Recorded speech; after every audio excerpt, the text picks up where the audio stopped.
Steamer Joe, morning of March 4th, 2017, and I've finished buttoning up all the little details on the Sirius.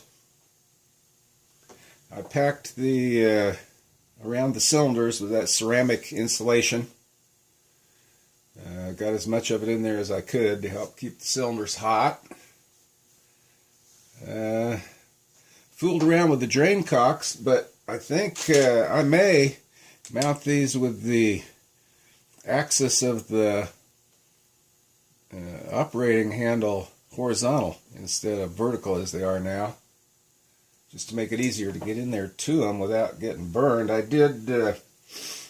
added this pipe. The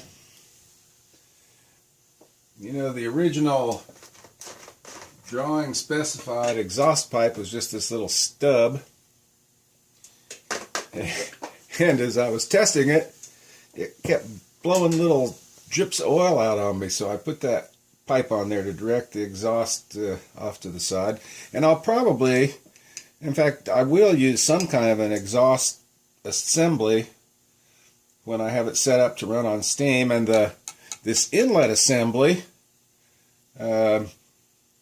now this deal here is just soft soldered up, just a way to keep the oil off me, but I've silver soldered this, and I'll extend that out and connect it to the boiler when I'm running it on steam.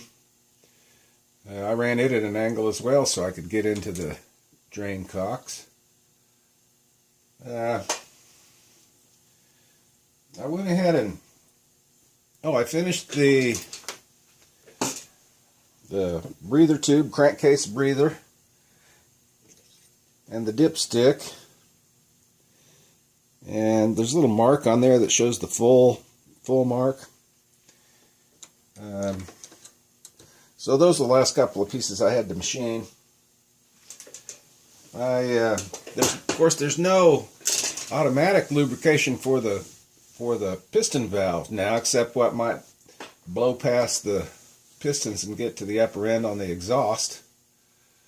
But I've got that loaded with 30 weight oil this morning, and I'm going to run it. Of course, I've already run it. It runs quite well, but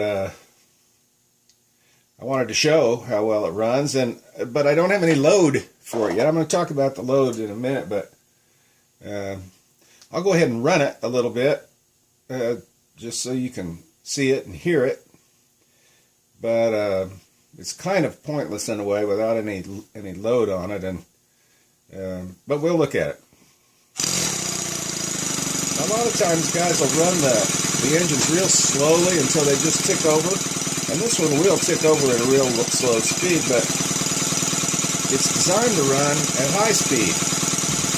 And actually, I wouldn't want to run it for any extended period slowly, because I don't think it'd oil properly without the splash lubrication. Well, that sound is not a squeak, it's the exhaust whistling. But it runs very fast.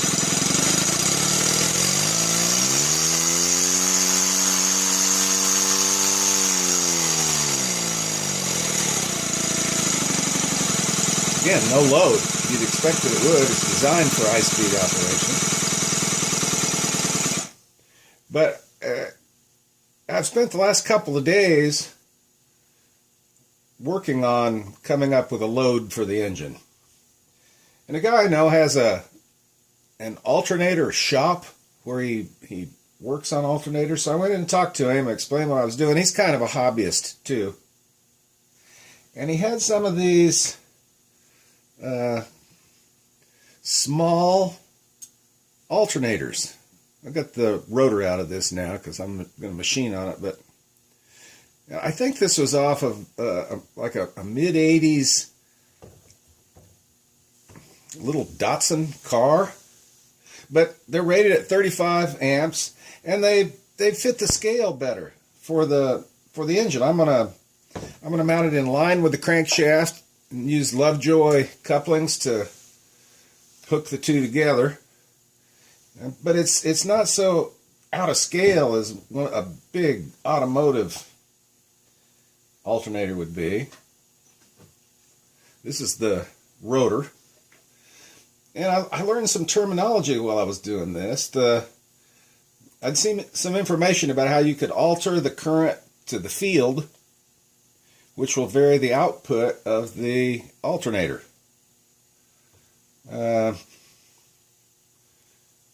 So, as it turns out, the rotor is the field. I guess they use the terms interchangeably, but by altering the current to the rotor through these slip rings, you can adjust the output of the alternator. And this alternator had an internal voltage regulator. So the guy at the shop showed me how the voltage regulator was under here. It was just a printed circuit board with a bunch of components on it. And he showed me how this terminal is connected to the positive side of the system. And he showed me how I could remove the alternator, bridge between these two terminals, which takes one of these pins in here to ground, which can then be adjusted. I found in my drawer this 25 watt, 20 ohm wire wound resistor. And so as a lash up, I grounded this end, connected this to the voltage regulator body, and just adjusted this slider to adjust the current, which wasn't real handy. But I've got a rheostat, 25 ohm, 25 watt rheostat coming. And my plan is to machine this output shaft, which carried the pulley originally, down to a diameter that I can fit to the Lovejoy connector, and come up with some way to mount the alternator in line. And I was surprised. I tested that by spinning it with my lathe. I mounted it in the lathe and supported the end with a center, hooked up a voltmeter and ammeter, and it's amazing. The highest speed on my lathe down here in the shop is 2,500 RPM, and running it at that speed, if I gave quite a bit of current to the rotor, I'm not sure of the amperage. Again, I didn't even have a load there other than the 12 volt battery I had connected to it, but this thing put out over 40 volts.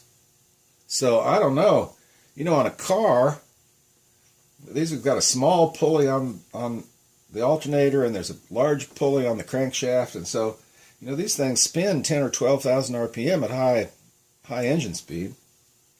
But at any rate, that speed that the engine was running a minute ago is about 3,000 RPM, which is faster than I want to run it. But I also tested this at 1,250 RPM on the lathe, and it puts out plenty of power. So somewhere between, well, it'll depend under load what the engine will even turn.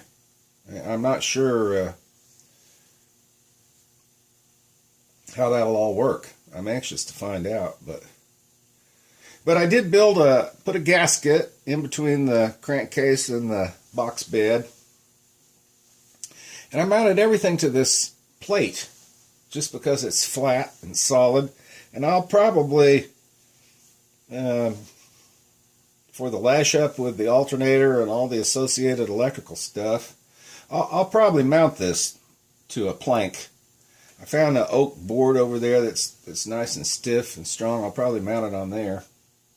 I did put a piece of neoprene rubber underneath this just to kind of dampen some of the vibrations, but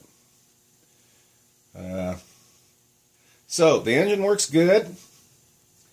The alternator is turned into a kind of a project itself, but I'm going to be working on getting the alternator connected to this, and in the meantime also getting all the fittings I need to connect this to the boiler. And before long, I'll get to run it on steam. That's what I'm really looking forward to, where I can load it down with the alternator, and I'll be posting that as soon as I get it going. So till next time.